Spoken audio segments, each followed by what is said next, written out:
has montado varias compañías, has montado Flintu, lo has vendido a Grow, has pasado por YC, ahí conociste a Sam Altman. Está padrísimo los agentes y todo eso, pero en el internet tenemos que saber qué es un humano y qué es un agente, porque si no, toda la confianza en todo se rompe.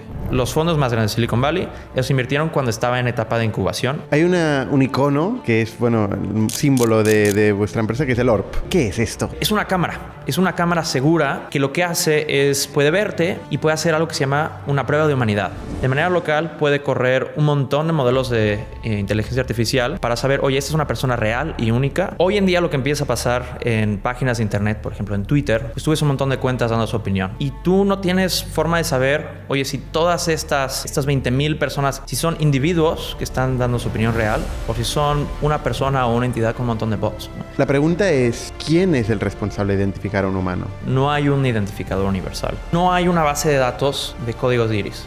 Nosotros creemos que algo como World es infraestructura tan importante para el mundo si funciona, que no debe ser propiedad o estar bajo control de una empresa o de una persona. Y en este proyecto entiendo que interviene Sam Altman. No, si Sam es uno de los dos fundadores. Bienvenido a las historias de startups de ITNIC.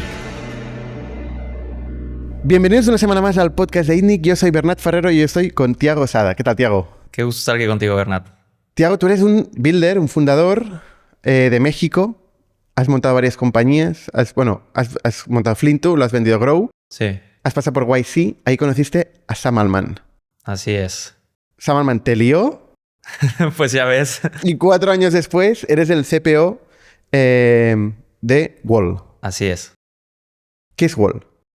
World es una red de humanos reales. Existe porque creemos que en la era de la inteligencia artificial, pues está padrísimo los agentes y todo eso, pero en el internet tenemos que saber qué es un humano y qué es un agente, porque si no, toda la confianza en todo se rompe. Vale. Tiene que ver también con cripto, o al menos cuando nació Wall no hablaba tanto de agentes y de IA, hablaba más de cripto, ¿no? Mira, sí tiene un componente cripto, es un protocolo descentralizado. Eso significa que en vez de acciones hay una criptomoneda que representa el ownership de la red. Pero desde el principio World se fundó para construir las herramientas que creemos que la gente va a necesitar en la era de la inteligencia artificial. De hecho, nuestra empresa se llama Tools for Humanity, que empezamos hace como 6 años, ¿no? Y con la misión justamente de desarrollar las herramientas que creemos que los humanos necesitan para pues salir adelante en la inteligencia artificial. Y eso hay un montón de cosas, ¿no? Tenemos productos World ID, está la parte de la criptomoneda que es el ownership de la red y un montón de otros componentes que seguramente platicaremos en esta conversación. Muy bien. Hay un icono que es el símbolo de vuestra empresa, que es el ORP, ¿no? Podemos enfocar, David, el ORP, que además lo has traído aquí, ¿eh? ¿Qué es esto? ¿Qué hacéis con eso? Efectivamente. Mira, el ORP se ve así como del futuro, yo digo como de una película de Pixar. Lo puedes agarrar ¿Sí? Y demás. Es una cámara segura que lo que hace es puede verte y puede hacer algo que se llama una prueba de humanidad, que significa que de manera local el ORP adentro tiene un chip de NVIDIA bastante poderoso para que pesa, sí. Es bastante avanzada, pero es una cámara y está diseñada para poder procesar todo de manera local, para que sin que tus datos tengan que salir, de manera local puede correr un montón de modelos de inteligencia artificial para saber, oye, esta es una persona real y única. Y si el ORP cree que eres una persona real y única, agarra esas fotos que te tomó, las manda a tu celular y las elimina inmediatamente. Entonces ahora tú ya en tu celular tienes como pasaporte digital que dice que eres un humano, que puedes empezar a usar en páginas de internet para demostrar que eres un humano. ¿Pero esto lo hago una vez o lo hago cada vez que me quiero identificar? Solo una vez. Es como ir a sacar tu licencia de manejo, donde pues quizá expirará cada 5 años o algo así. Entonces tú vas, toma 30 segundos hacer la verificación y ya en el futuro simplemente usas la aplicación en tu celular. ¿Qué me escanea? Mi Ve iris. en general tu cara y ve un montón de cosas en tu cara, no solo el iris. Incluyendo el iris. No, porque tiene que saber que eres una persona real, ¿no? Entonces, pues ve, por ejemplo, que no estés usando una máscara, ¿no? Que seas un humano, que no seas un perro, que no seas una muñeca. Entonces, estos sensores que tiene aquí abajo es como el Face ID de tu celular. Son sensores muy similares a ese Face ID, donde puede generar un modelo de tu cara a nivel local, puede verificar que seas un humano y luego usa la parte del iris para verificar que seas un humano único. Eso es para que cada persona solamente tenga un World ID en vez de que tenga 200 o 5000, como a veces pasa con los bots, ¿no? Pero lo que es súper importante y por lo que tomó tanto tiempo desarrollar el Orb es porque no solamente tiene que ser muy seguro, sino que tiene que poder hacer todo eso de manera local. Y eso es algo súper, súper complicado. Entonces, esta es como la quinta generación del dispositivo, aunque no parezca. Y bueno, hoy en día ya casi 20 millones de personas alrededor del mundo se han verificado con un Orb de estos. Una vez generado este pasaporte digital, ¿esto cómo se almacena? ¿Se almacena al móvil? Pero bueno, luego me roban el móvil y se llevan mi pasaporte digital. ¿Cómo funciona esto? No, es muy, muy buena pregunta. Lo que hace el Orb es encripta tus datos y se mandan a tu celular y se almacenan de manera encriptada en tu celular. Entonces, si en algún momento pierdes tu celular o demás, no solamente están protegidos por la encripción de tu celular, sino que hay una capa de encripción adicional que es ese paquete de datos, ¿no? Entonces, no hay ningún problema si pierdes tu dispositivo. Ahora... O sea, al final hay de alguna forma un password o algo para desencriptar estos datos. Efectivamente, tú cuando lo almacenas, tienes la opción de poner un PIN. También hay otro PIN secundario que se pone con nuestro backend, donde hay múltiples capas de encripción adicionalmente a las de tu celular originalmente. Ahora, lo que es muy importante son varias cosas. Primero, tú cuando vas a usar tu World ID, vamos a irnos para atrás. Sí. ¿Para qué usarías tu World ID en primer lugar? ¿No? ¿Para qué lo creamos y cómo lo usas?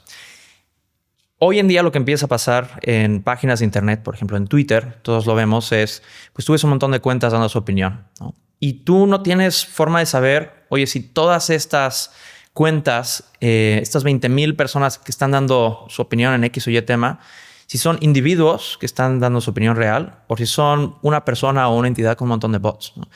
Y eso quizá yo lo habíamos visto con bots más básicos en las décadas anteriores, pero ahora con inteligencia artificial lo estamos viendo en mucho más ámbitos, ¿no? Lo vemos en cosas muy serias como en fintech. Yo hablo todo el tiempo con empresas financieras que el KYC ya no funciona porque con Deepfake y con GenAI puedes generar identidades falsas o fingir que eres alguien más. Pero también en temas... porque también pueden generar iris. Justamente por eso es importante el tener el hardware seguro. Por eso no se puede... Esa es una parte muy importante del Orb. Las imágenes están firmadas con los sensores que tiene el Orb. Entonces tú puedes saber que eso es algo que efectivamente se vio en el mundo real, no que fue algo generado. Es un tema súper importante. Es un tema de resolución, ¿no? Al final.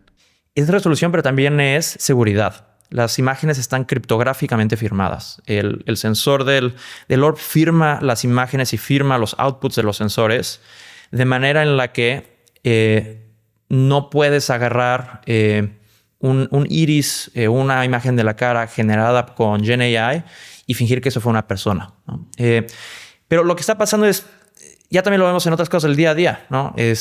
Yo estoy en aplicaciones de citas y de vez en cuando estás en Tinder y te sale alguien con 6 dedos, ¿no? Y dices, caray, esta no era, ¿no? Llevé hace poco a mi hermana al concierto de Taylor Swift. Conseguir boletos estuvo complicadísimo, ¿no? Porque todos se fueron a bots y a reventas, ¿no? Entonces hay muchas cosas en el internet que se están rompiendo justamente porque no sabemos qué es un humano y qué es un robot, ¿no? Entonces, ¿cuál es la solución? Pues la solución es que tú puedas demostrarle a esas plataformas, oye, yo soy un humano real, como una palomita azul, pero que sí funcione, ¿no? Y idealmente que sea solo una palomita azul, que no diga nada más de ti, porque tú no quieres revelar nada más de ti. Y porque la realidad es que esas empresas no quieren saber nada más de ti. Tener información tuya es un liability para las empresas. Entonces, eso es justo lo que es World ID. Cuando tú tienes ese pasaporte digital y vive en tu celular, y por ejemplo, ahora tú puedes usarlo en Tinder. Entonces, yo voy a Tinder y digo, quiero marcar mi cuenta ¿En como Tinder un humano Japón verificado. o en Tinder todo el mundo? En Tinder estamos empezando el piloto en Japón y con un rollout gradualmente el resto del año en otros países. Vale. Pero está siendo muy exitoso el piloto en Japón. ¿Sí? Sí. De hecho, más de lo que pensábamos, la verdad. O sea, la gente está escaneando el iris a punta pala. Pues la gente quiere poder seguir usando los servicios que les gusta, ¿no? La gente quiere poder ir al concierto de Bad Bunny.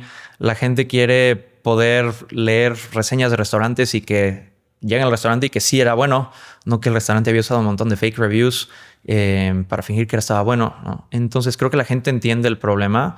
El problema yo creo que lo entiende todo el mundo. Y efectivamente cada vez es más acentuado a medida que van apareciendo nuevos agentes, ¿no? Pues ahora con el OpenClaw es una locura, ¿no? O sea, la pregunta ya es casi filosófica, ¿eh?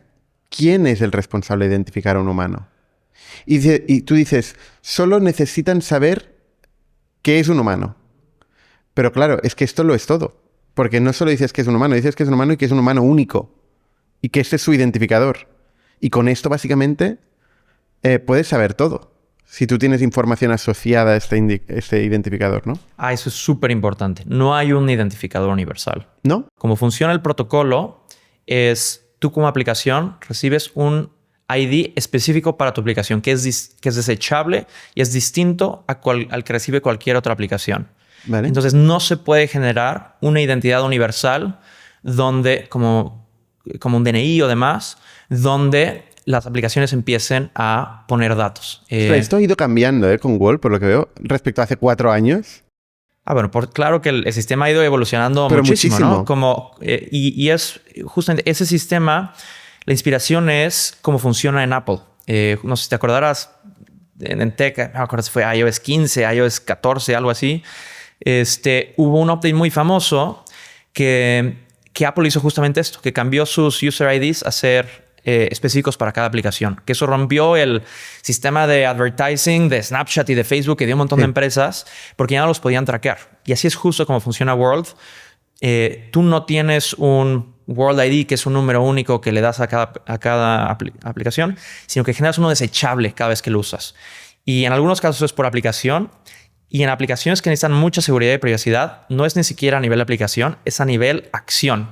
Entonces te doy un ejemplo. Imagínate que hay una plataforma donde puedes votar, ¿no? Entonces tú quieres no solamente ser anónimo en esa aplicación independientemente de las demás, sino quieres ser anónimo en cada elección, ¿no? Oye, imagínate que es una fundación que cada 6 meses tiene que elegir miembros, ¿no? Y usan una plataforma. Entonces, lo que World ID tiene soporte es para que puedas ser anónimo en cada una de esas elecciones, aunque todas las elecciones existan dentro de la misma aplicación, ¿no? Tienes que ser anónimo, pero al mismo tiempo tienes que validar el membership. No solo sirve que sea un humano, tiene que ser un humano adscrito o con el censo adecuado, ¿no? Por supuesto, ¿no? Y muchas veces me preguntan, oye, ¿cómo ves el tema de identidades digitales, no sé, del EID o demás contra World ID? Y realmente es que no es resuelven problemas distintos, ¿no? Vemos muchas empresas que aún así tienen que hacer KYC porque tienen que saber, oye, tu nacionalidad, ¿no? O temas de prevención de lavado de dinero, o que no estás en listas de sanciones, o en el caso del membership que dices. Pero adicionalmente eso, necesitan el proof of human. Así como hoy en día, antes de inteligencia artificial, hubieran usado un CAPTCHA, ¿no? Antes te pedían ciertos datos y aparte usabas el CAPTCHA para demostrar que eres un humano real. El problema es que el CAPTCHA pues ya no sirve, ¿no? Porque el CAPTCHA ya lo resuelven mejor los bots que nosotros mismos. O sea, esto no nos sirve para sustituir, por ejemplo, el identificador digital que tiene el gobierno. Aquí en España tenemos varios sistemas, ninguno funciona, para bajarte en el ordenador o en el móvil un certificado digital complicadísimo, unos pasos complicadísimos, para luego poder hacer un trámite básico. Esto no nos serviría Wall. Wall solo serviría como un step, como un paso en este proceso para validar que es humano la persona que lo está haciendo. Sí, ahora, donde puede servir hay aplicaciones que están teniendo problemas de bots, ¿no? Por ejemplo, un Twitter, que en su desesperación dice, oye, pues voy a pedir una identificación oficial, pues más o menos para poder controlar aquí un poco el fraude, ¿no? Y de hecho, la persona que antes llevaba ese programa ahora trabaja en nuestro equipo porque sabe que ese tipo de cosas no funcionan. Pero en ese tipo de casos donde estás usando una identificación no porque te interesa la persona, sino simplemente por tener alguna prueba de que no es fraude, sí sirve el proof of human. Pero hay muchos casos donde es más, estamos trabajando, tenemos pilotos con gobiernos en países alrededor del mundo, donde usan su identidad nacional y aparte de eso usan el World ID porque entienden la necesidad del Proof of Human, ¿no? Quizá En este caso, ¿los gobiernos proveen los datos biométricos? No, ¿O no. igualmente tenéis siempre que escanear vosotros con el cacharro vuestro? Efectivamente. World, a final de cuentas, es un protocolo abierto de open source. El hardware es open source, el protocolo es open source, el SDK es open source, donde pues, funciona igual para todos. No hay reglas especiales. Si un gobierno lo quiere usar, es con las mismas protecciones de privacidad que tiene Tinder, que tenemos nosotros cuando lo usamos. Solamente el usuario tiene sus datos privados localmente en su celular y ni nosotros, ni el gobierno, ni las aplicaciones tienen acceso especial a eso porque simplemente matemáticamente no existe. ¿Os han hackeado? Sí, yo creo que sí, ¿no? ¿Alguna vez? No. ¿Nunca? No, Esta base de datos de información de Iris. Es que justo no hay una base de datos. Hay un sistema, y aquí me dices, si me voy a poner demasiado técnico, me avisas. No, nunca es demasiado técnico. Pero utilizamos un sistema que se llama, en inglés es AMPC, es Anonymized Multi-Party Compute. Y cómo funciona eso es que no hay una base de datos de códigos de Iris. Hubo versiones anteriores del sistema que tenía eso y obviamente están encriptadas y demás. Ese sistema se deprecó hace unos años. Entonces, con AMPC, ¿cómo funciona? Es un sistema descentralizado, donde los datos no solamente se hashean, sino que se parten en cachitos y se mandan a diferentes partes del mundo, que son universidades, por ejemplo, la universidad de... ya te podemos pasar la lista, pero hay universidad en Corea, en Alemania, en Zúrich y demás, en Latinoamérica, donde... sin que en ningún momento se regresen y se junte otra vez tu versión hasheada, se puede generar esta prueba de uniqueness. Hay un paper de la Cruz Roja de hace un par de años que justamente revisan, oye, cómo se podrían almacenar datos privados de la gente, ¿no?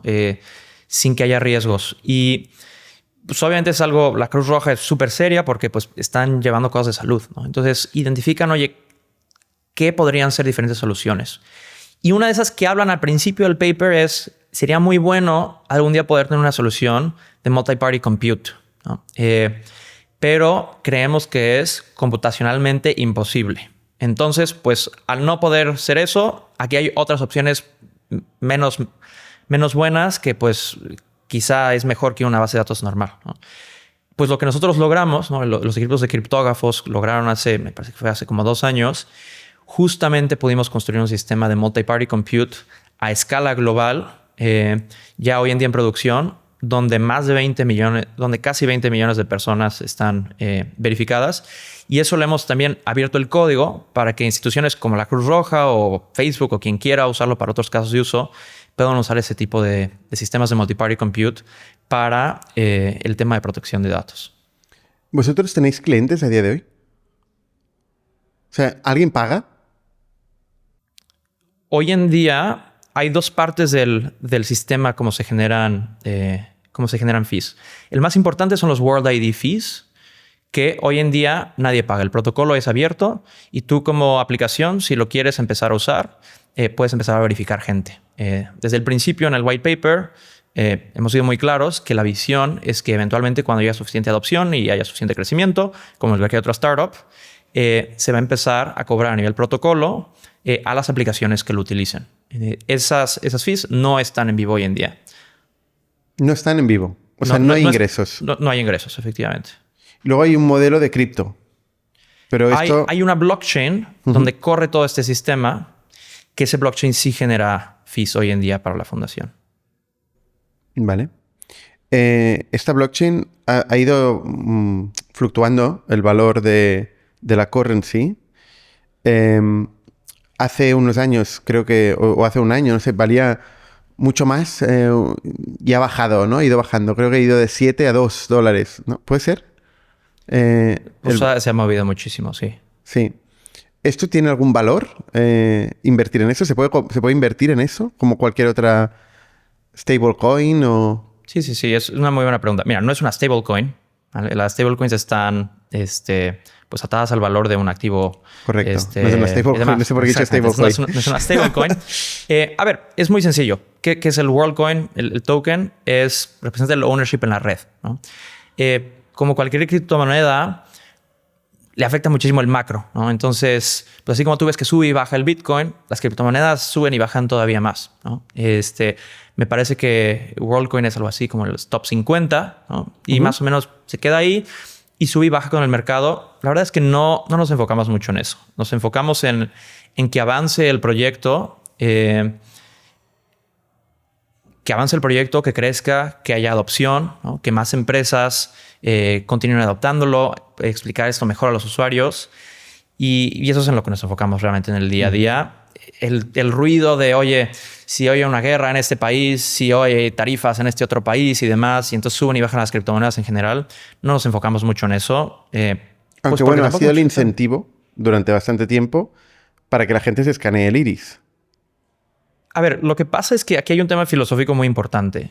Muchas veces me preguntan, oye, ¿por qué la gente recibía WorldCoin, ¿no? O por qué podía recibir WorldCoin, porque ni siquiera era automático. Y la idea es muy sencilla. Nosotros creemos que algo como World es un protocolo tan importante, es infraestructura tan importante para el mundo si funciona, que no debe ser propiedad o estar bajo control de una empresa o de una persona, ¿no? Tiene que ser un bien público, como lo son muchos otros protocolos del Internet que usamos hoy en el día a día.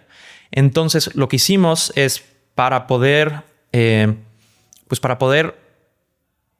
descentralizar el control de ese protocolo, tokenizamos el ownership y estamos en un proceso de distribuir más del 70% de ese ownership al mundo. Eso significa que a diferencia de una empresa como Facebook, donde el 100% del ownership se va al equipo y a los inversionistas, en el caso de World, solamente el 30% del ownership se utilizó para poder financiar el desarrollo del proyecto y el otro 70% se distribuye a la comunidad.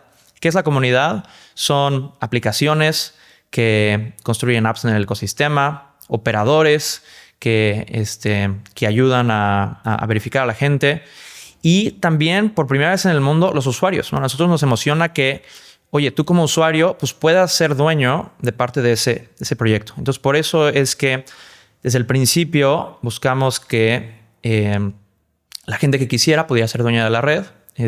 Y conforme hemos ido avanzando, claro, es completamente válido también que eso era una manera de crecer, ¿no? Es decir, oye, pues si tú pruebas la red, puedes ser dueño de la red y esperamos que sea lo suficientemente valiosa para ti para que te quedes usándola, ¿no? Usando estas apps como Tinder o demás. Y ahora lo que ha pasado con los años es que nos hemos dado cuenta que, pues aunque a nosotros nos emociona mucho que la gente sea dueños de la red, pues quizás es una idea que no resuena tanto con la gente, ¿no? Entonces, pues el token existe, es una parte importantísima del proyecto, pero hoy en día alrededor del mundo experimentamos con diferentes maneras de invitar a la gente a la red y que la pruebe por primera vez para que pueda experimentar ese valor que te tiene estar en un lugar, en un espacio que es solo para humanos. La verdad es que la identidad siempre ha sido un problema muy, muy difícil de resolver porque es difícil que exista identidad fuera de un estado, ¿no? O sea, al final necesitas un gobierno, una policía, un ejército, ¿no? Que de alguna forma defienda lo que es la identidad o la propiedad, que al final también pues, son cosas parecidas, ¿no? Esto ya es filosófico, pero es curioso que una empresa privada pueda trascender esos límites de los estados, ¿no? En un ámbito global y crear una idea de identidad. Que luego no es identidad porque es proof of human y ya está, ¿no? Dices, pero... Sí, yo te diría un par de cosas. Primero, no es identidad. No creo que específicamente el tema de identidad, de verificar quién es una persona, es una tarea del Estado que solo el Estado puede hacer. Y dos, es pues, completamente de acuerdo. Eso no puede ser una empresa. Y por eso no es una empresa, ¿no? Nosotros... Claro, pero aquí voy a hacer doble clic. Porque claro, tenemos un precedente, que es OpenAI, ¿no? OpenAI tampoco era una empresa. Pero claro... levantó muchísimo dinero del máximo exponente del capitalismo, que son los venture capitalists, que evidentemente invierten para ver un retorno. Entonces, precisamente Sam Altman se dedicó a vender la historia de que OpenAI era for non-profit, etcétera, etcétera, etcétera, y luego al final se convirtió for profit, ¿no? For mucho profit, de hecho, ¿no? Una de las empresas de más cotización del mundo. ¿Cómo sabemos que no es el caso aquí? Mira, pues porque no es una promesa, es como funciona hoy en día, ¿no? Ya, pues que también funcionaba así OpenAI. Hoy en día es muy sencillo. Nosotros empezamos una empresa que era muy claramente for profit, se llama Tools for Humanity. En Tools for Humanity desarrollamos tecnologías que creemos que la gente va a necesitar en la era de la inteligencia artificial.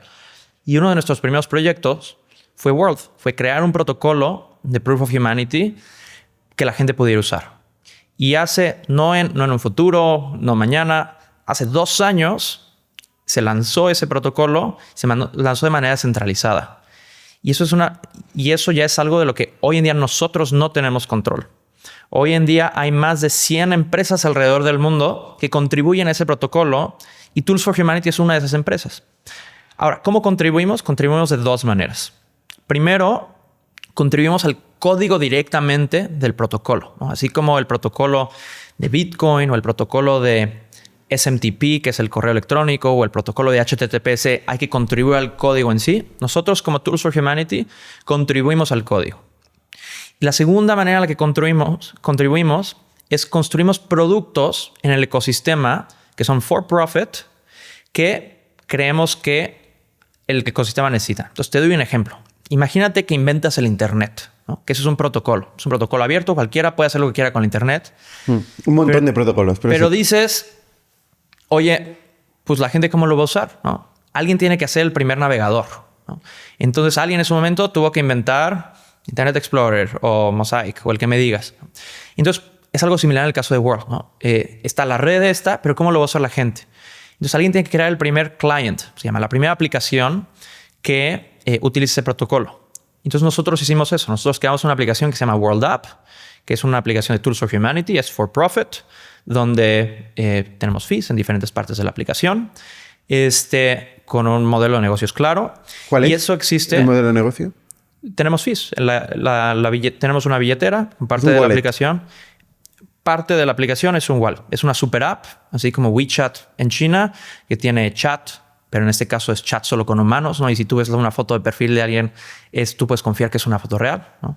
Tiene mini apps, donde aplicaciones de terceros pueden crear aplicaciones que se distribuyen en nuestra aplicación y se han usado más de 2,5 billones de veces, ¿no? Y tiene una billetera que detrás de escenas usa criptomonedas, usa stablecoins, pero es una billetera súper amigable, donde te permite pues, transaccionar con cualquier persona del mundo en cuestión de segundos, ¿no? Entonces, hay algunos servicios en esa billetera que generan fees, ¿no? ¿Y esto funciona? ¿Esto funciona la billetera? Claro. La billetera ¿tiene tracción? La billetera hoy en día es la billetera de criptomonedas de custodia personal más grande del mundo. Más grande que MetaMask, más grande que Coinbase Wallet, más grande que Trust Wallet, más grande que... Que me digas, en usuarios activos medido con Sensor Tower, que seguramente conoces muy bien. Y es que no estoy muy metido en el mundo cripto, ¿eh? Bueno, Sensor Tower es el estándar para medir usuarios activos en aplicaciones móviles. Entonces, es un tercero, ¿no? Entonces, ellos posicionan a World App como la billetera de criptomonedas de autocustodia más grande del mundo. Vale. Entonces, World App es nuestro producto, ¿no? Nosotros tenemos un equipo muy grande que trabaja en eso y tenemos un caso de negocios con eso. Hay otras empresas del mundo que trabajan en otras partes del protocolo. Entonces, no es una pregunta de, oye, si van a cumplir la promesa o no. Así ya es como funciona el protocolo, ¿no?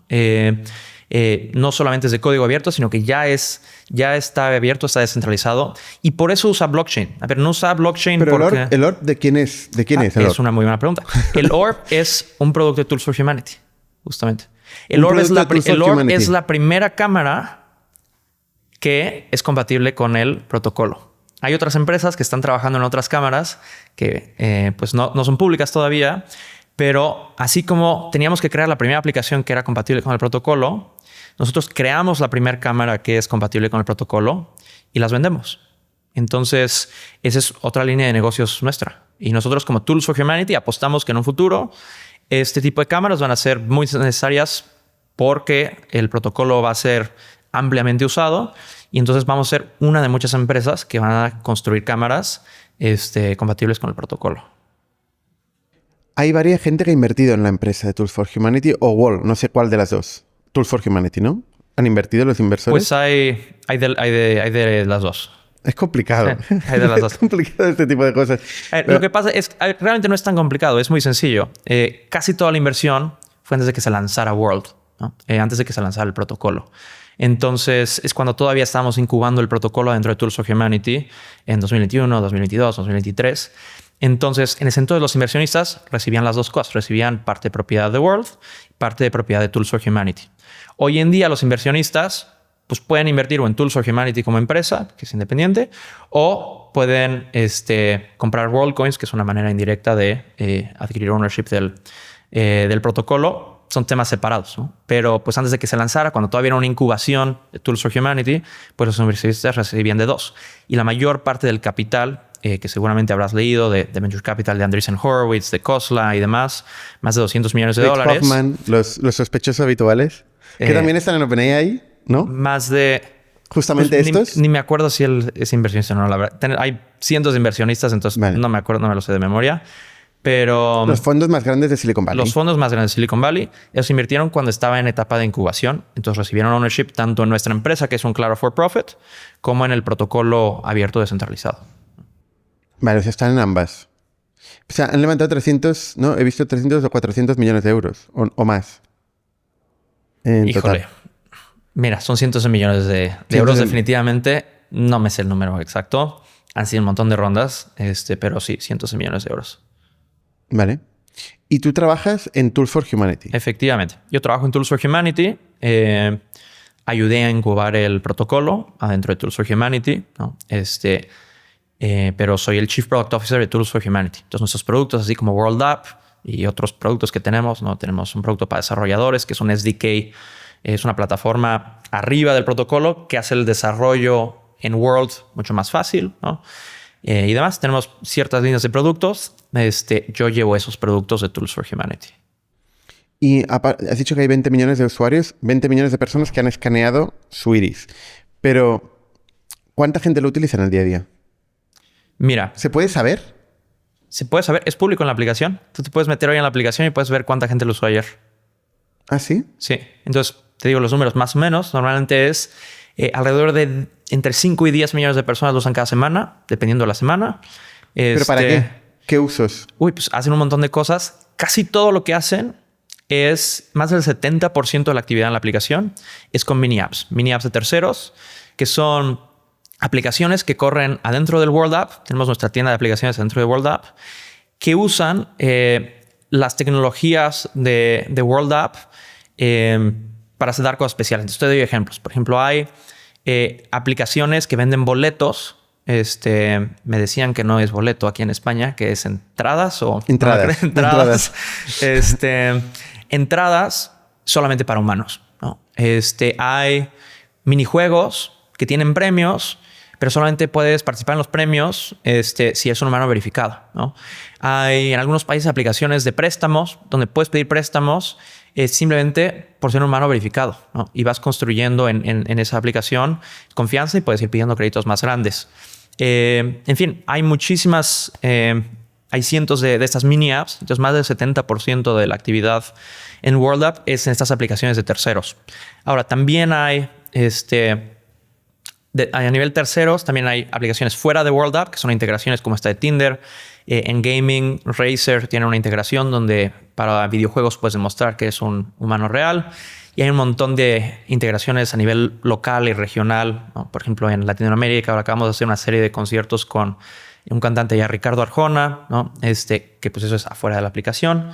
Y luego también tenemos funcionalidad first party, ¿no? La aplicación en sí pues tienes el tema de la billetera, ¿no? Que tiene un montón de funcionalidades. Puedes ahorrar, puedes recibir intereses, puedes enviar dinero, puedes invertir en activos como oro o criptomonedas, ¿no? Tenemos un sistema que se llama World Chat, que es como un WhatsApp, pero para humanos verificados, donde cuando estás escribiendo con alguien, pues si es un humano, la burbuja es azul. Si no está verificado, la burbuja es gris, ¿no? Entonces ya sabes con quién tienes que tener cuidado. Y todavía más importante, las imágenes de perfil son verificadas. Entonces, eso lo que significa es que pues, si te llega un mensaje de tu abuelita pidiéndote, oye, necesito 50 euros para esto, y tiene la foto de tu abuelita, pues ya sabes que sí es tu abuelita y que sí le debes de mandar los 50 euros. Y aparte, se los puedes mandar ahí mismo. Así como puedes mandar fotos, puedes mandar los euros en la aplicación, ¿no? En cripto, pero la magia es... La típica abuelita que te pide dinero en cripto. La magia es que no parece cripto. O sea, yo creo que justamente uno de los problemas que han tenido los blockchains y las criptomonedas es que se usan para un montón de cosas que no les ha sentido a la gente normal, ¿no? La gente, como tú y yo, mi abuelita, quiere tener 50 euros aquí y quiere poder mandarle 5 euros a sus amigos por las cervezas y no quiere saber nada de cripto. No quiere saber que si los fees o el gas o que si las direcciones con 20,000 dígitos, ¿no? Entonces, en WorldApp, pues tienes tus 10 euros y puedes decir, quiero mandarle 5 euros a Bernat con tu contacto y te llega de manera inmediata, ¿no? Y entonces sí, detrás de escenas eso es un stablecoin regulado y demás, pero tú no sabes que eso es cripto. No tienes que entender eso, así como no tienes que entender bases de datos para poder usar Facebook, si quieres usar Facebook, ¿no? Vale.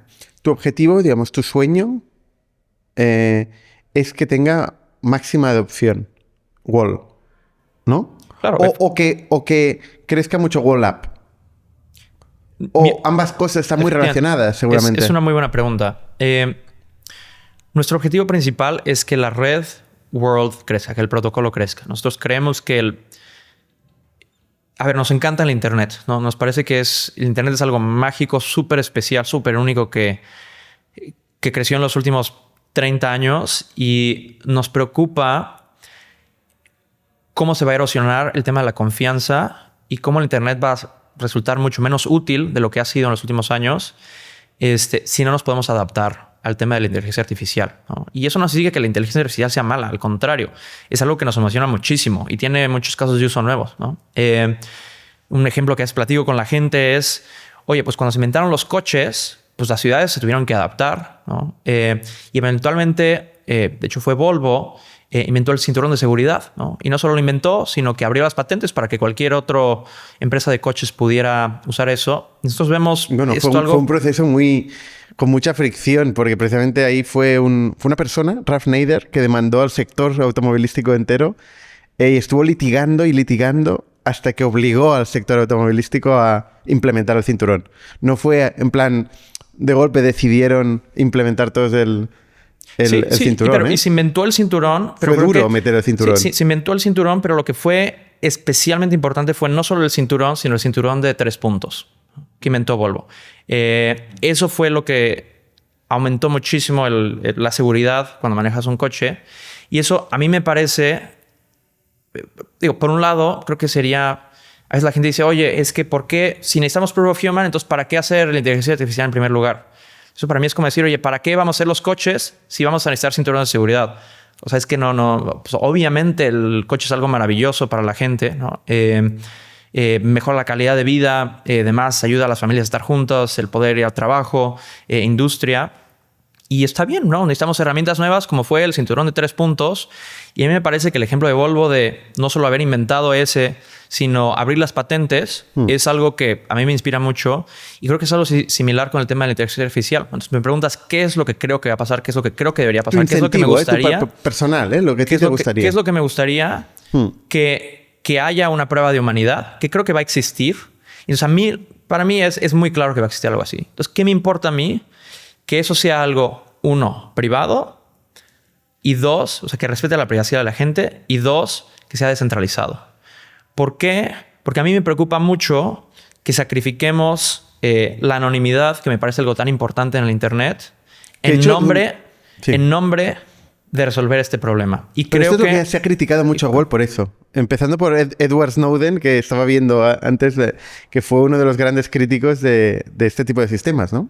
Que a ver, que es una gran ironía, porque lo que pasa mucho, tenemos un montón de audits de seguridad y demás, ¿no? Y mucha gente, cuando la gente se empieza a ver el sistema, se da cuenta que no solamente es privado, sino que es probablemente el sistema más privado que has usado en tu vida.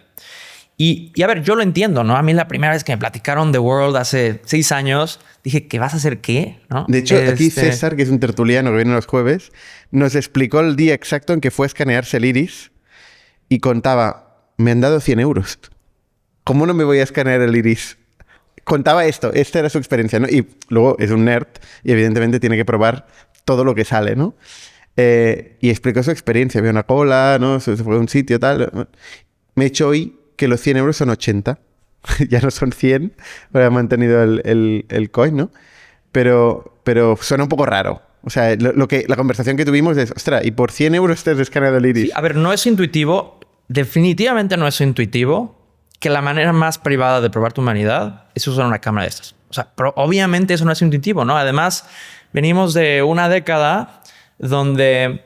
A ver, yo soy súper pro tecnología. Me encanta, creo que es la manera de cambiar el mundo. Pero a ver, o sea, hay unas cosas que se han hecho que la gente con toda razón tiene desconfianza, ¿no? Entonces, también por eso nos tomó tanto tiempo, ¿no? Like, World no tiene tiene muchas capas de seguridad, ¿no? Que tomaron años desarrolladas. Hay un compromiso desde el día 1, ¿no? Lo que te decía del hardware, ¿no? El poder procesar la información de manera local, pues requiere desarrollar hardware y modelos especiales para poder hacer eso. Después, el tema de demostrar el parte de uniqueness con este Anonymized Multiparty Compute que te decía, son años de research and development que ni la Cruz Roja le había podido dar al clavo. Y pues gente mucho más inteligente que yo, después de años, pudo resolver eso, ¿no? Y luego hay una más que es cada vez que usas tu World ID con un tipo de criptografía nueva que se llama Zero Knowledge Proofs, puedes demostrar todo esto que estamos platicando de manera anónima, ¿no? Y entonces, oye, pues eso es intuitivo, no, porque World es el primer sistema a nivel global que usa este tipo de tecnologías. Ahora, yo espero que nosotros al demostrar que esto se puede, al demostrar que puedes correr Zero Knowledge Proofs en un celular, y no solo en un iPhone, sino en un Android que tenga más de 10 años, el poder hacer el compute de manera local aquí, el multi-party compute para el tema de la verificación, yo espero que otras empresas empiecen a adoptar este tipo de sistemas. Por ejemplo, Factorial, mi empresa. Tenemos 1.200.000 empleados que se tienen que identificar para cosas tan críticas como aprobar las nóminas, ¿no? El pago del salario de la gente ¿no? o los overtimes o los variables, ¿no? Deberíamos adoptar una herramienta tipo Wall para identificar a los empleados. Mira, tendría que tener el caso de uso un poco mejor, pero te voy a intentar explicar el Zero Knowledge Proofs porque es una herramienta muy poderosa, ¿no? Literalmente lo que dicen las palabras es Zero Knowledge Proof es prueba con cero información, ¿no? Sin saber nada, puedes demostrar que algo es cierto. Entonces, ¿qué tipo de cosas puedes demostrar que es cierto? Yo te puedo, por ejemplo, demostrar que soy un empleado de tu empresa sin revelar quién soy, ¿no? Con un Zero Knowledge Proof. Pero sí que eres un empleado de la empresa. Pero que soy un empleado de la empresa, ¿no? O que eres un humano. Son cosas diferentes. No, eso es a nivel general Zero Knowledge Proofs. El concepto nosotros lo usamos para demostrar que eres un humano. Y ya está. Pero tú, en Factorio, podrías construir tu propio Zero Knowledge Proof que demuestre que eres un empleado de una empresa sin revelar quién eres, ¿no? O un artista, por ejemplo, podría construir un sistema donde no solo demuestres que eres un humano para comprar un boleto, sino que puedes demostrar que eres un fan de esa empresa, que fuiste uno del top 1% de sus fans en Spotify el año pasado, y entonces que te deberían de dar prioridad. Y con pero eso es otra base de datos, ¿eh? Efectivamente, pero con ese tipo de matemáticas puedes de manera anónima demostrar ese tipo de cosas. Entonces, así como nosotros usamos esas matemáticas para demostrar que eres un humano único y real sin revelar nada tuyo, ese mismo tipo de matemáticas se van a poder usar para otras cosas. Ahora, ¿por qué no se usaban antes? Porque son algoritmos súper complejos. Son algoritmos muy, muy complejos y para que sean realmente privados, tienen que correr no en un servidor, sino tienen que correr en tu celular. Y poder correr eso en un celular, por ejemplo, no en un iPhone 17, sino en un Samsung Galaxy 2 de hace 10, 15 años, es algo muy complejo porque por default esas operaciones tardarían 5 minutos, ¿no? Entonces, oye, ¿qué aplicación vas a picar el botón y vas a esperar 5 minutos a que algo pase? Pues nada, ¿no? Nosotros hemos tenido que invertir muchísimo en mejorar esa tecnología para poderlo usar a escala en un producto real. Pero ahora que ya lo hemos hecho y que hemos abierto ese código para que cualquier otra persona lo pueda usar, y eso empieza a abrir las puertas para que empresas como la tuya puedan usarlo para demostrar que es un empleado de este lugar, en vez de para demostrar que seas un humano como nosotros lo usamos. El empleado con el móvil podría identificarse en la plataforma y en este mismo momento hacer la verificación de que es un empleado de esa empresa. De que es un empleado o que es un humano, en el Así caso de... Sí, en el caso de World Y ID. esto dices que la desencriptación o no la consulta a nivel local de este dato, o sea, para conseguir este dato, esta comprobación, requiere mucha computación. Efectivamente. El momento de responder esta pregunta. Efectivamente. Porque estás generando una prueba matemática de lo que tú me estás preguntando es cierto. Como funciona tu factorio, me pregunto... Pero cada vez que haces la consulta, vuelve a hacer la comprobación. Cada vez se hace la comprobación de cero. Y eso es lo que también te da el anonimato cada vez que lo estás usando, porque estás generando pruebas distintas. Pero no me estás escaneando el iris nunca más. No. Eso es algo que está, un certificado que está almacenado en mi móvil. Efectivamente. Y cuando necesito hacerle una consulta, en este momento hace una desencriptación. Y ni siquiera usa el iris. Mira, algo interesante que no solamente no compartimos el iris o demás, el iris no es tu World ID. Tu World ID, imagínate que es como un pasaporte digital que lo tienes desde que descargas la aplicación. Cualquier persona puede generar un World ID. Y ese World ID, tú cuando vas a un orb, lo que hace el orb es ve, oye, ¿este es un humano real y único? ¿Sí o no? Y si sí, dice que sí, la mejor analogía que te puedo dar es como que le pone una estampa de verificado a ese pasaporte. Ya está. Pero esa estampa no tiene tus biométricos. Y entonces tú luego lo que estás usando es ese pasaporte que tiene esa verificación. Lo he entendido, pero voy a ir a más allá, ¿no? Supongo que he seguido lo de Molt, OpenClaw... Sí. O CloudBot, no sé, ha tenido 3 rebrandings en una semana. Sí. Pero esta tecnología que realmente entra en tu ordenador como si fueras tú y puede hacer cualquier cosa en tu nombre. Esa es una muy buena pregunta. Entonces, aquí hay un par de cosas. Primero, cada vez que tú vas a usar tu World ID, haces algo así como cuando desbloqueas tu celular, tienes un Face ID que compruebas que eres tú para desbloquearlo. Para usar tu World ID, tomas como una selfie que demuestra que eres el dueño de ese World ID. O sea, entonces sí que tienes que utilizar un dato biométrico. Y eso se hace de manera local. Eso se hace de manera local en tu celular. Podemos comparar... Pero yo pensaba que era simplemente un certificado instalado ahí y ya está. No, tiene que verificar tu cara cada vez.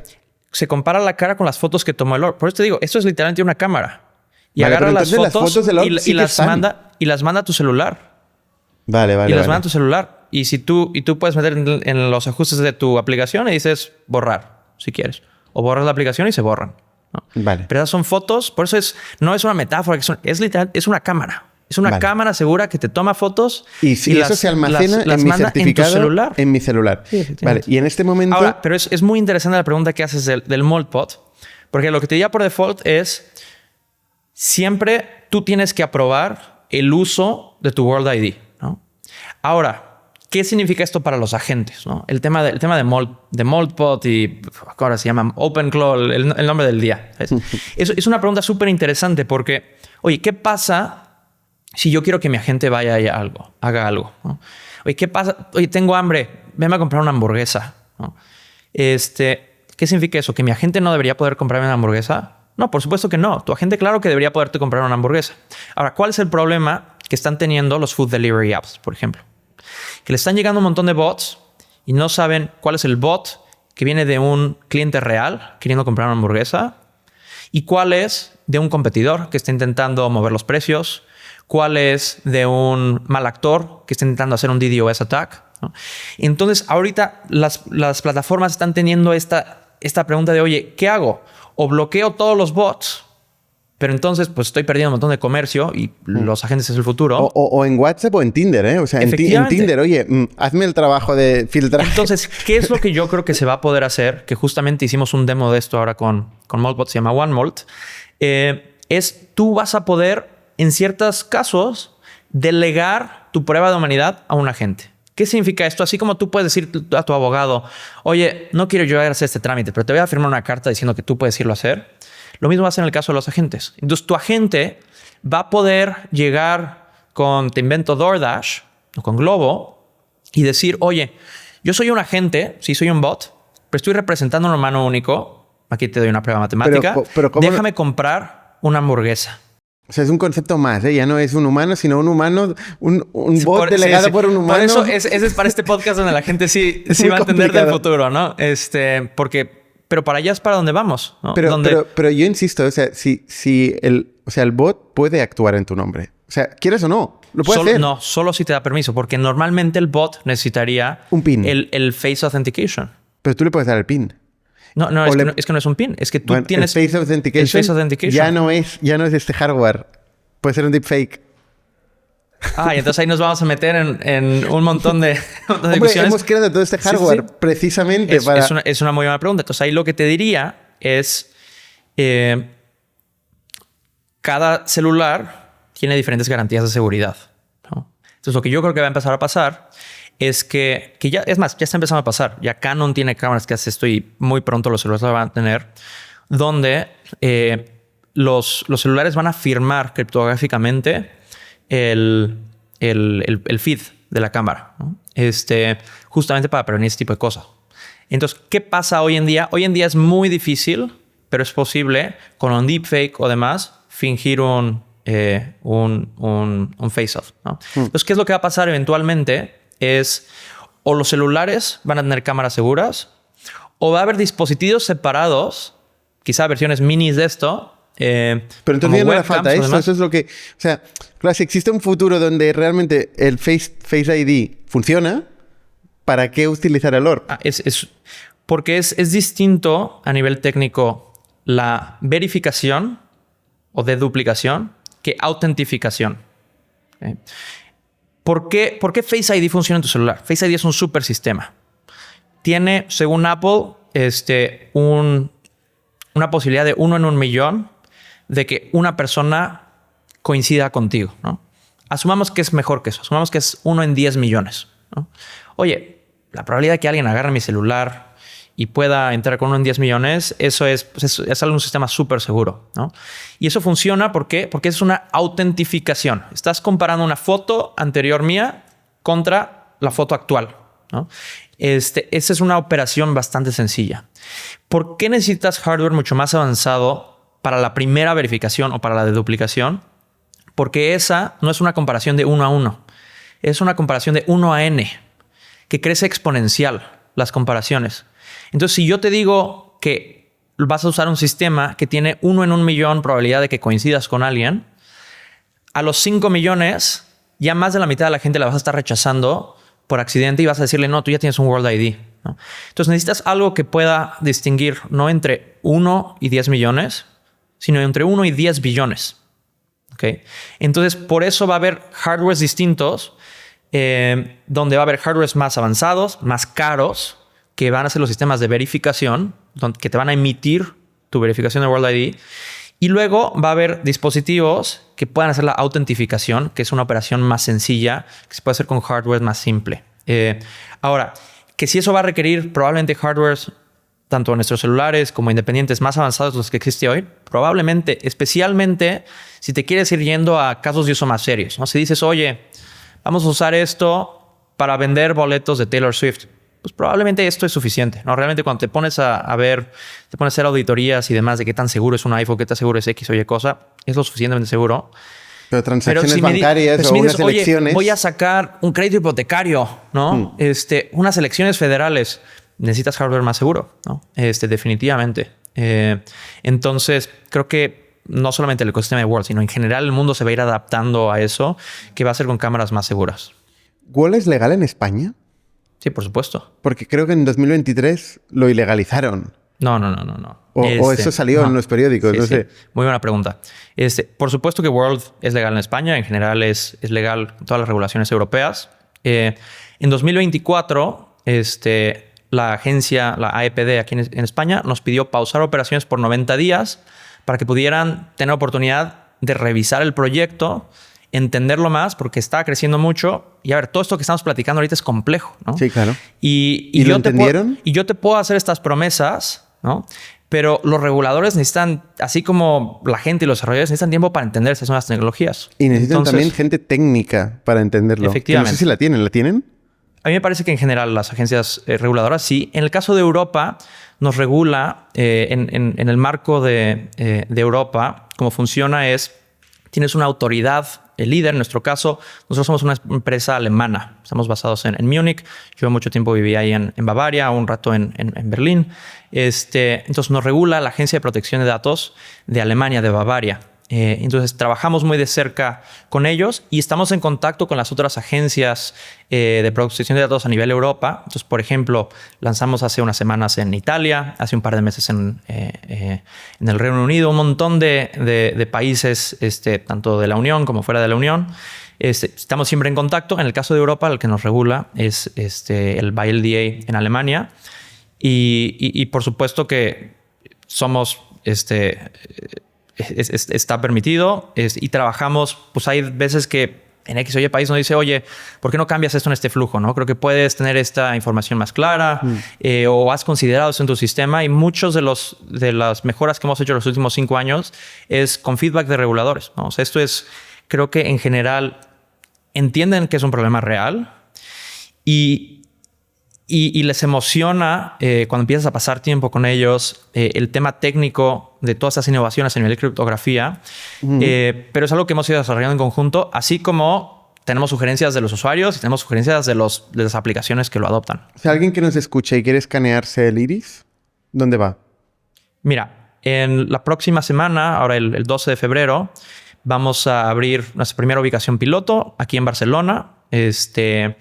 Y ahí pueden ir a conocer el proyecto, ¿no? Y pueden ir, aunque no se quieran verificar, ¿no? Si tienen preguntas, si quieren ir a entender para qué tipo de cosas lo pueden usar, está para eso esa ubicación. Y esa es la idea, ¿no? Empezar a que la gente conozca el proyecto, poder establecer diálogo. Entonces, ese es el mejor lugar para ir. Desde la aplicación de World App pueden encontrar esa, o si están en otro país pueden encontrar la ubicación más cercana. Y independientemente de eso... Eso lo hace Tools for Humanity, ¿eh? Eso lo hace Tools for Humanity, efectivamente.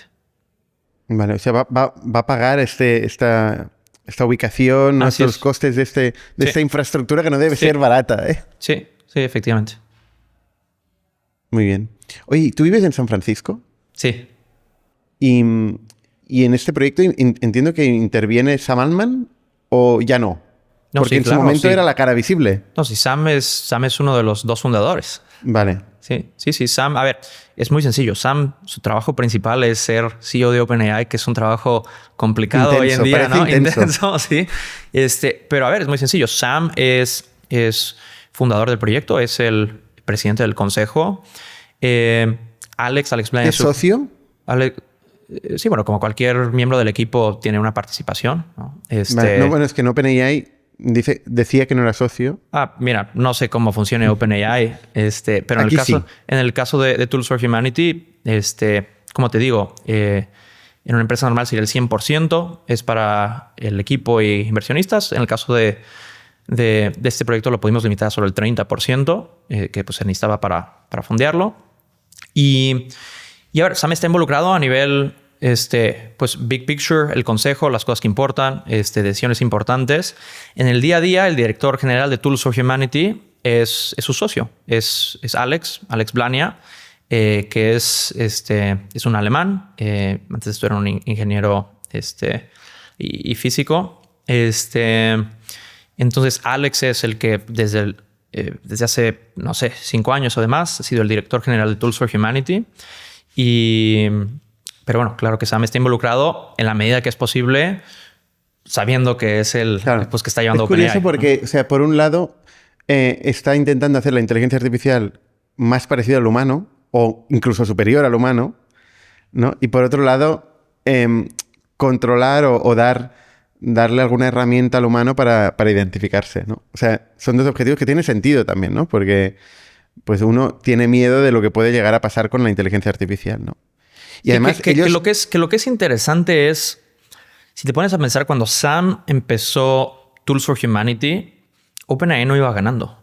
No había salido ChatGPT, no había nada de esto. O sea, Sam, sí, estaban trabajando en OpenAI y estaban pues echándole muchas ganas, pero lo empezó él viendo hacia dónde iba la inteligencia artificial y sabiendo que el mundo iba a necesitar algo como esto y que era importante, ¿no? Sí, en los años desde entonces, pues resultó que salió ChatGPT y esto y el otro, y pues ahora están muy bien posicionados. Pero no era el caso. No era el caso cuando empezó. Y aunque fuera el caso, para mí es algo muy similar a lo que platicábamos del caso de los cinturones de seguridad, ¿no? ¿Qué mejor que una empresa como la que está inventando los coches que diga, oye, pues sí, creo que es importante también, están padrísimos los coches, pero pues vamos a inventar el cinturón, ¿no? Pues creo que es algo similar aquí, ¿no? Que es la inteligencia artificial, creo que va a cambiar el mundo. Es algo súper importante. Es la educación a nivel salud, a nivel lo que me digas, la economía. Pero bueno, claramente vamos a estar en herramientas nuevas en ese nuevo mundo, ¿no? Y para eso estamos nosotros. ¿Tú crees que la AGI está cerca? ¿Qué es AGI? ¿Qué es AGI? Exacto. ¿Qué es AGI? Era mi siguiente pregunta. Sí, ¿qué es AGI? Mira, es curioso. En algún momento escuché algo que me resonó mucho. Creo que el mundo se va a mover mucho más rápido de lo que esperábamos, pero se va a sentir mucho más familiar de lo que imaginábamos. Si tú te pones a pensar cómo era la vida hace 20 años antes de los iPhones, era completamente distinta, pero a la vez la experiencia de ser humano sigue sintiendo muy similar, ¿no? Sí, cambió el mundo completamente, pero se sigue sintiendo, se normaliza muy rápido, ¿no? Yo me pongo a pensar cuando salió ChatGPT hace que fue 3 años, era una locura, ¿no? Y ahora se siente normal. Pues claro que puedo preguntarle y mi experiencia de ser una persona sigue siendo similar. Y creo que va a ser algo similar, donde en los siguientes 10 años el mundo va a cambiar muchísimo, pero nos vamos a acostumbrar muy rápido. Una de las cosas que Sam Altman defendía era la renta universal. Y de hecho hablaba también de Wall como mecanismo para poder asignar esta renta universal, ¿no? No sé si son cosas que habláis habitualmente en el Management Committee de Wall, pero ¿cuál es tu visión ahí? Sí. Mira, cuando empezamos el proyecto, el nombre es general, porque en general creemos que hay muchas herramientas que se van a necesitar para la era de la inteligencia artificial, ¿no? Y eso venía de varios problemas, ¿no? Venía así primero el tema de la confianza en el Internet, ¿no? ¿Cómo sabías en qué y en quién poder confiar? Hicieron uno.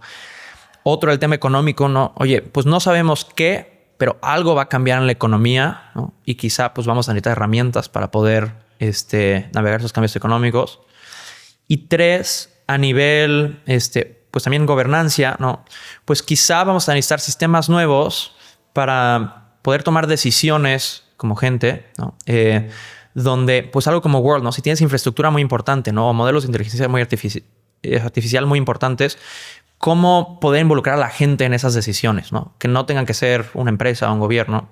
Entonces, eran problemas que de manera muy nebulosa pensábamos en ese entonces. Y lo que nos dimos cuenta es que el Proof of Humanity era una herramienta que tenía commonalidad en todos esos, ¿no? Si quieres, pues hay muchas cosas a nivel económico que si quieres poder hacer, necesitas una prueba de humanidad. A nivel gobernanza, necesitas la prueba de humanidad. Para el tema de confianza, necesitas la prueba de humanidad. Entonces nos enfocamos en eso y resulta que la primera cosa, el primer síntoma que está sintiendo el mundo es el tema de la confianza en Internet. Entonces por eso es lo que estamos enfocados en eso hoy en día. En el white paper, además, pues hablamos no solo de ese problema de hoy en día, sino de las ideas más grandes. Y una de esas era mencionar que una de las muchas cosas que esa tecnología puede habilitar es algo como UBI, ¿no? Oye, que si el UBI es una buena idea o no, o es UBI, necesario Universal o no. Basic Income. Universal Basic Income, ¿no? Que se piensa para el momento en que haya un reemplazo total del trabajo como lo entendemos hoy. Efectivamente. Ahora, que si eso es algo que se necesita o no, si es una buena idea o no, que si quién lo va a pagar o no, la verdad es que no lo sé. Lo que sí sé es que si quisiera hacer un experimento como eso, necesitarías un Proof of Human. Porque ¿cómo le haces para que cada persona solo reclame su parte una vez? ¿No? Entonces, esa es una de muchas cosas que nos podemos imaginar que quizá en un futuro vamos a tener que hacer muchos experimentos y muchos de esos requieren una prueba de humanidad, ¿no? Entonces, como proyecto no estamos enfocados en este ingreso básico universal, no es lo que estamos haciendo, pero sí es algo que un gobierno, un non-profit, una empresa puede hacer pilotos de eso utilizando la tecnología de World.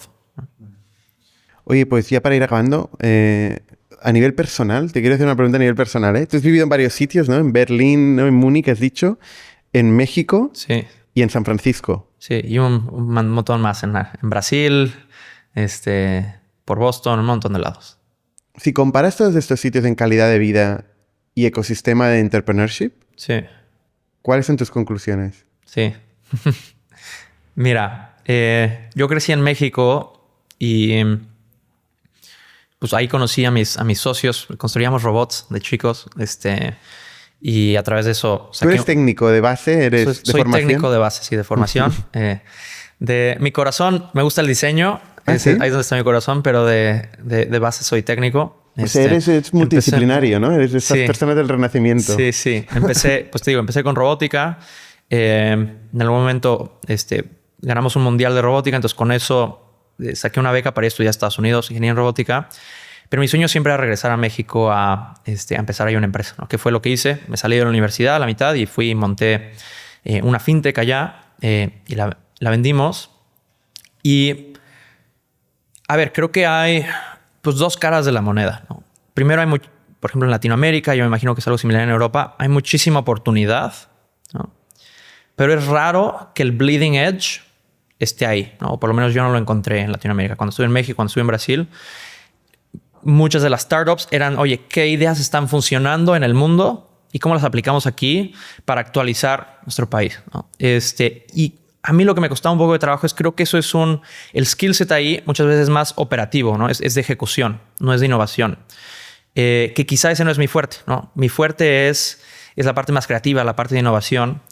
Y entonces para mí en lo personal ha sido muy difícil encontrar fuera de algunos pockets, por ejemplo, en Berlín creo que hay un poquito de eso, ¿no? A mi equipo de diseño siempre se vienen a su offsite aquí a Barcelona porque les encanta a nivel de diseño. Creo que los mejores diseñadores de Europa están aquí. Entonces, fuera de algunos pockets así, para mí ha sido muy difícil encontrar el bleeding edge fuera de San Francisco. Ni siquiera en Nueva York, ni siquiera en Miami y demás.